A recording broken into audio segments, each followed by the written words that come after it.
I have just returned from a week-long road trip around Switzerland.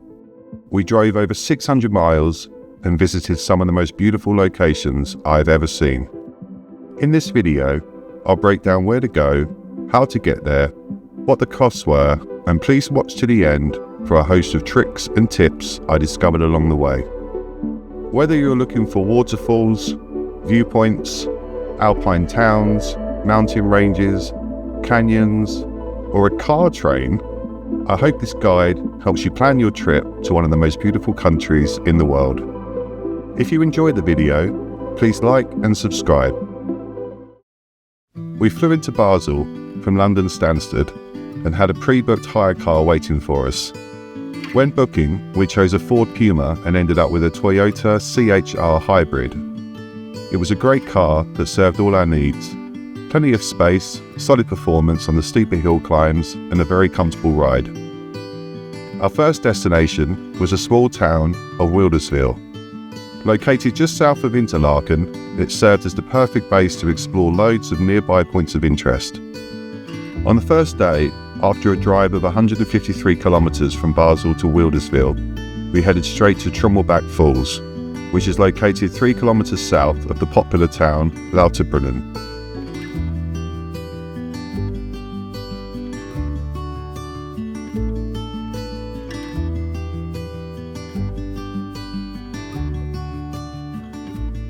A series of waterfalls snake through an epic path built into the walls of the valley, first rendered accessible in 1877.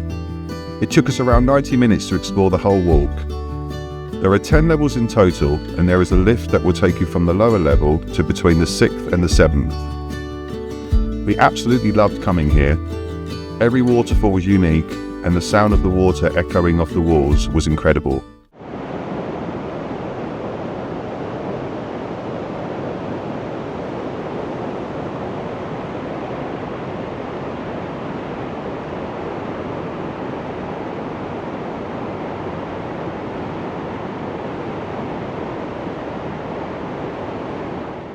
For the second day, we headed north through Interlaken and then west along the north side of Lake Thunesee to the St. Beatus-Höhlen.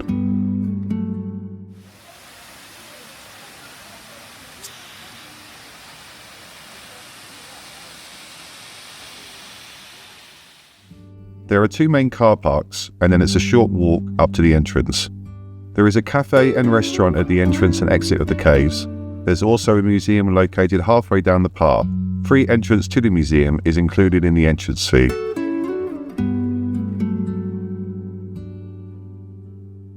The path through the cave system extends 1 kilometre into the mountainside. It is one of the largest caves in Switzerland and only one of the few open to the public. Inside you will find grottos, chambers and gorges. I am quite tall at 193 centimetres and had to duck through some of the sections, but it was a fantastic excursion. The caves are at a constant temperature of 8 to 10 degrees Celsius all year round with 95% humidity. There are a few bottlenecks along the route, especially around the staircases.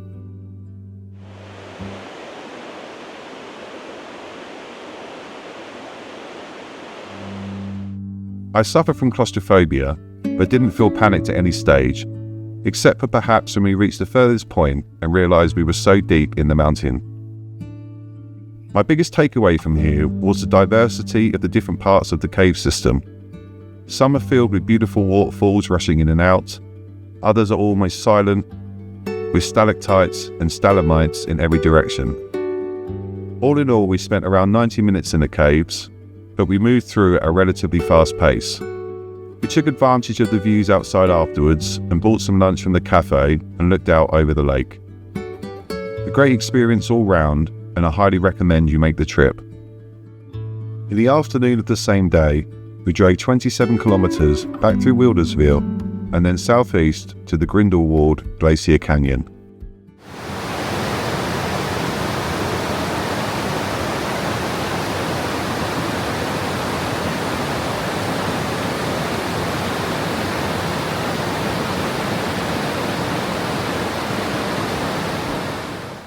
This is one of my favourite locations on the road trip. The raised path was originally built to reach the glacier further up the canyon.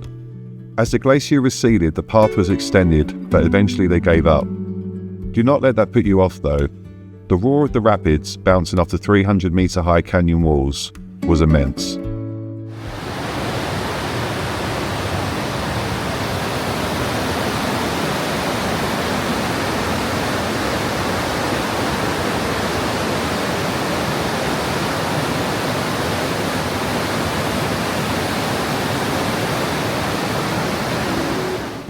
There is a netted area called the spider web that allows you to stand over the water.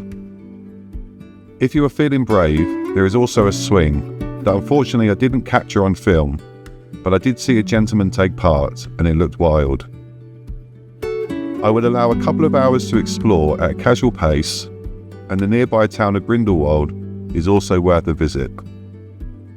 I much preferred it to Lauterbrunnen, which in my opinion is overrated. On the third day, the rain finally stopped, for a few hours at least, so we took the opportunity to go up the Klum railway to the viewpoint overlooking Interlaken. The funicular, which is more than 100 years old, transports you to the Klum at 1,322 metres above sea level in less than 10 minutes.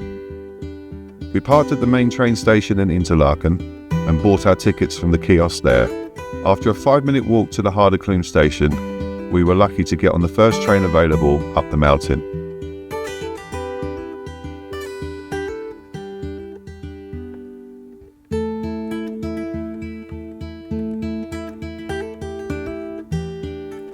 We arrived at just before midday and spent around 6 hours at the peak. On arriving at the station, it's a 2-minute walk to the restaurant and viewpoint. The viewpoint itself is a hanging platform with panoramic views over the lakes and the landscape beyond.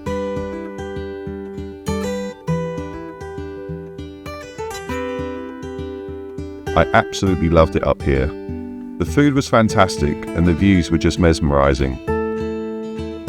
There is a circular hike that I incorrectly thought offered additional views over the landscape, but I advise you do it anyway as it gets you away from the crowds. The forest is stunning, and occasionally the clouds rise up over the mountain and create an eerie atmosphere.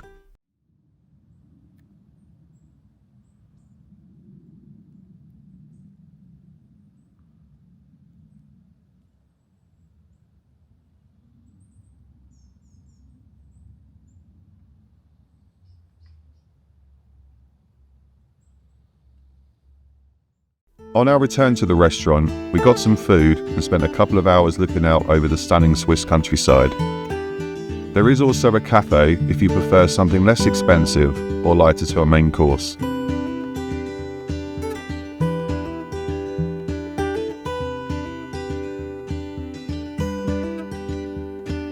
I had assumed on our return the crowds would have been winding down for the evening, but I was completely wrong. I highly recommend heading up as early in the day as possible. There was a couple of hours of daylight left, so our last stop of the day was the waterfall in Lauterbrunnen.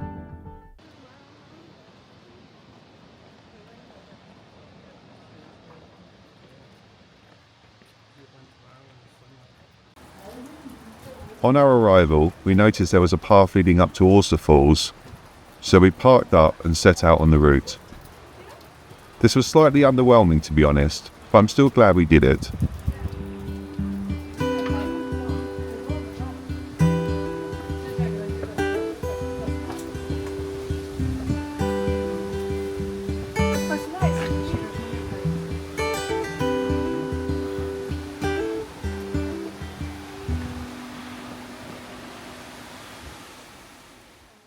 On the morning of day 4, we checked out of our hotel in Wilderswil and headed south to stay at the 3,100 metre high Kulmhotel Gornergrat. The hotel is the highest in Switzerland and the second highest in Europe.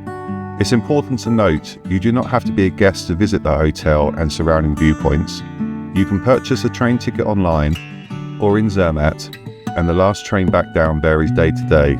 The first leg of the journey was to drive 44 kilometres to Kandersteg. We then boarded a car train, which was equally frightening and exciting, which cuts through the mountains to Goppenstein.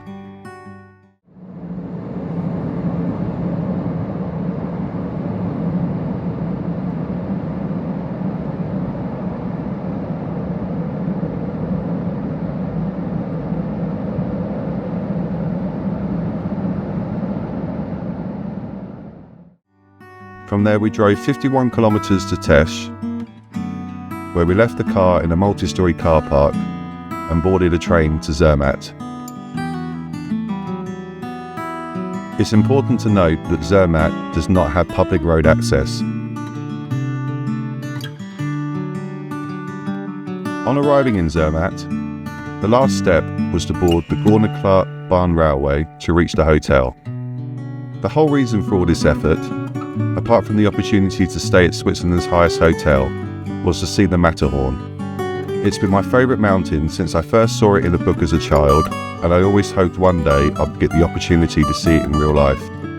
As the train climbed from 1600 to 3100 metres, the temperature dropped and the Matterhorn come into view.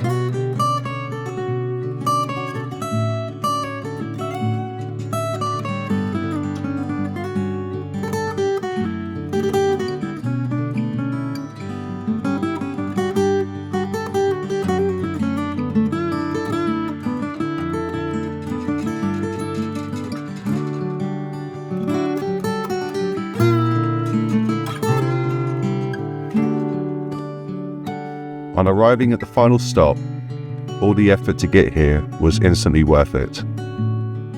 The view was mind-blowing. Glaciers, mountains, lakes, and a few mountain goats for good measure.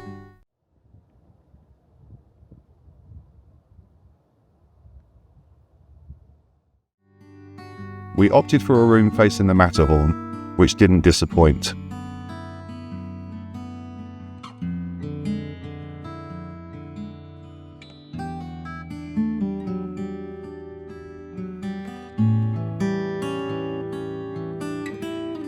It was busy with tourists and hotel guests alike, but just after 6 p.m, the last train left for Zermatt, and then it was super peaceful and relaxing.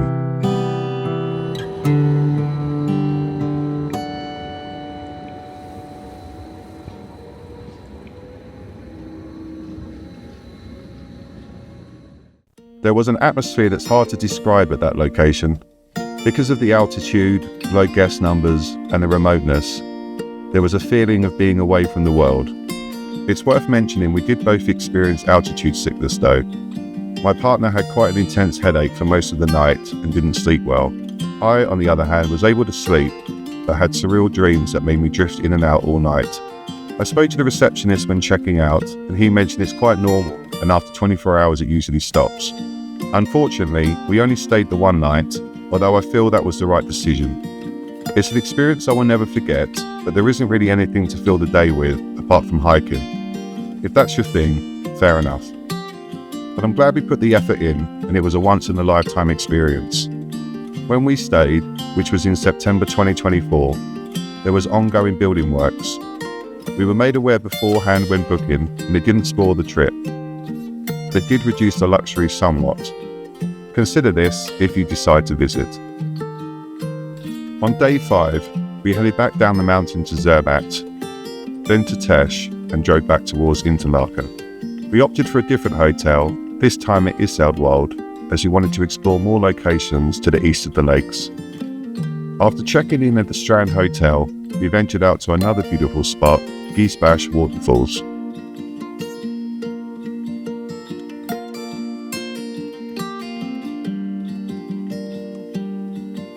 I'm a huge fan of the Band of Brothers series.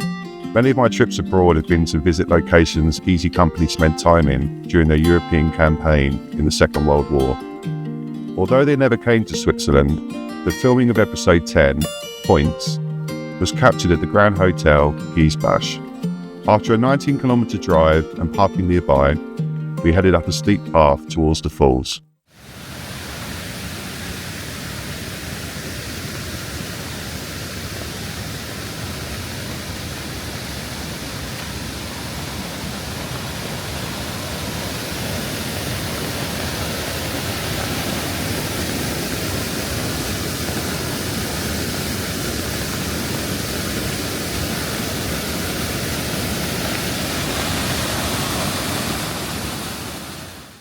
The waterfall was stunning, and on a lower level it is possible to walk behind the torrent, the hotel visible in the distance.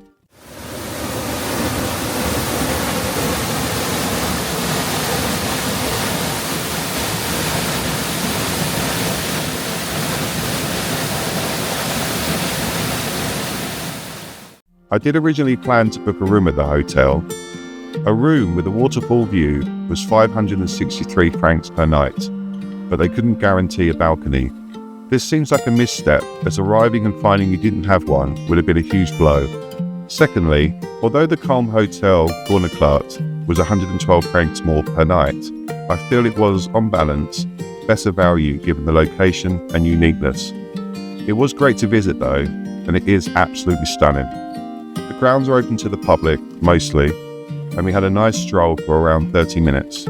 We were tempted to stay for dinner in the restaurant, but we were both soaked from the rain and the waterfall, so instead decided to head back to Interlaken.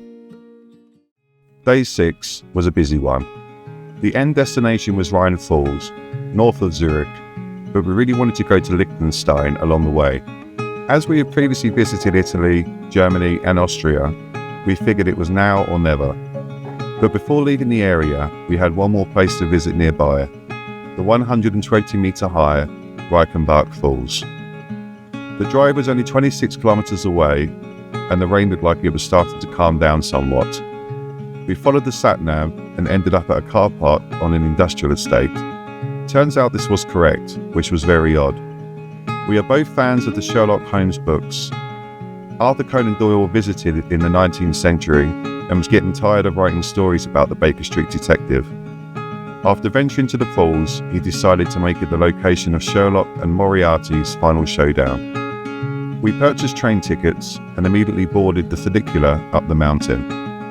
It was only a 5-minute journey and the falls are directly outside the station.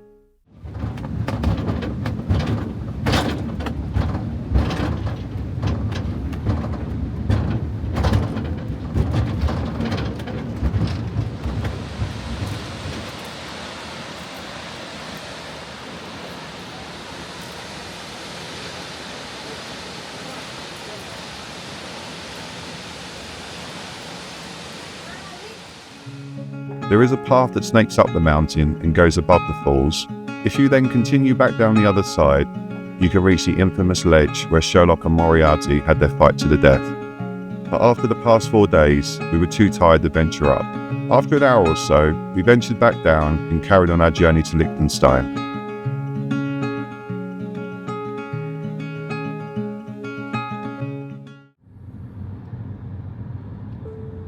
Welcome to Liechtenstein. As this is a Switzerland guide, I'll keep this part brief.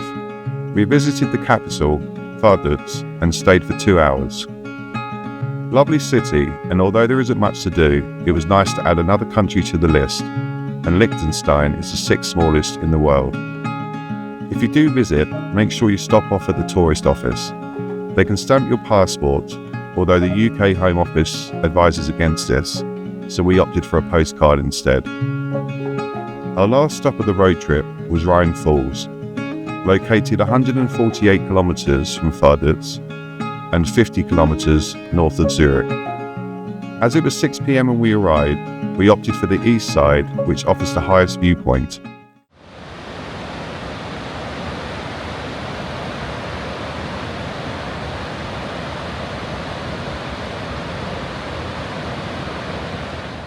We parked up, which was free after 6 p.m, and purchased entry tickets from a machine as the kiosk was closed. This side of the falls offers various viewing platforms at different heights. As we descended down the stairs, the roar of the rapids grew and we were blown away by the power.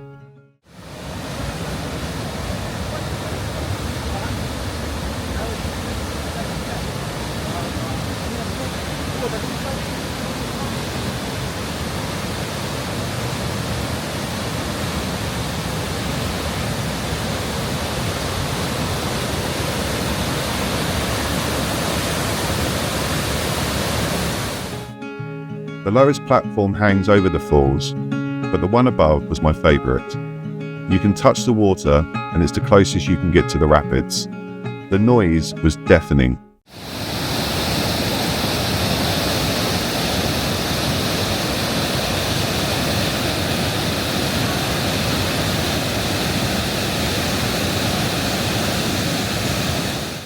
The path is somewhat circular to avoid bottlenecks, and there is a lift to skip some of the stairs.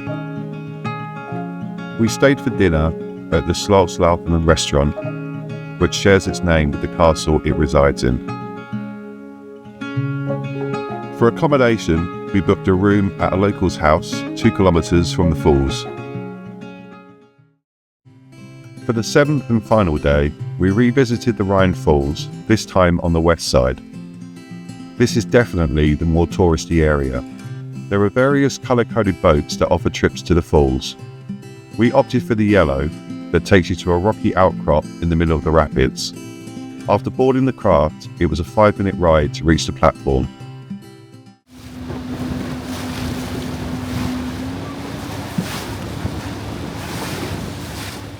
We then had 20 minutes to climb the stairs and see the view.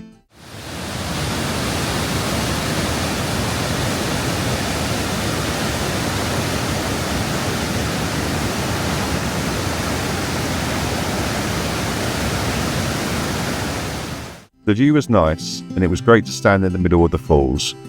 But after visiting both sides, I found the east a much more enjoyable experience. You get a higher perspective on arrival, lots of levels to explore, and at 5 francs, an absolute bargain. It's just much less busy too. I know we visited in the evening, but we were able to see the number of tourists from the middle platform, and it was still modest, even during the day. And it's less expensive than paying for a boat ride. After grabbing some breakfast from a cafe located by the dock, we left for the airport, taking the northerly route so we could cross into Germany along the way. We dropped off the car at the airport and flew back to good old Blighty.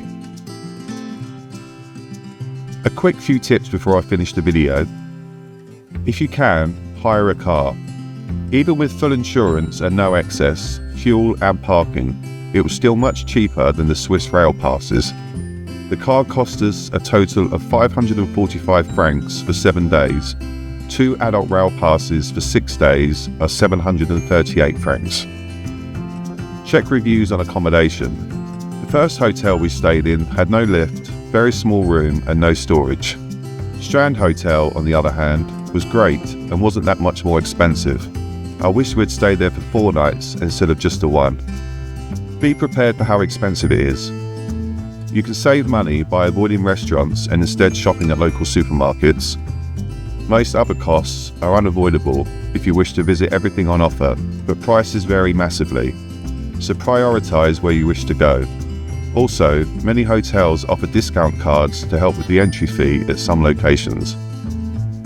Drone flying is impossible. There were restrictions at every location we visited. I never flew once. I don't regret going, but do consider this, and if you own one, maybe just leave it at home. Lastly, just go. We absolutely adored Switzerland. We always felt safe. The locals were lovely, and the landscape was stunning. The videos and photos do not do it justice. Have you been to Switzerland? Where did you go? What did I miss? Where should I go next? Any questions, please leave a comment and I'll reply as soon as possible. I've linked all the points of interest in the description. If you enjoyed the video and found it helpful, please like and subscribe. This is my first travel guide and I hope to make many more in the future, once my bank account is recovered of course. Thanks for watching, ta-ta, and liebe Welt.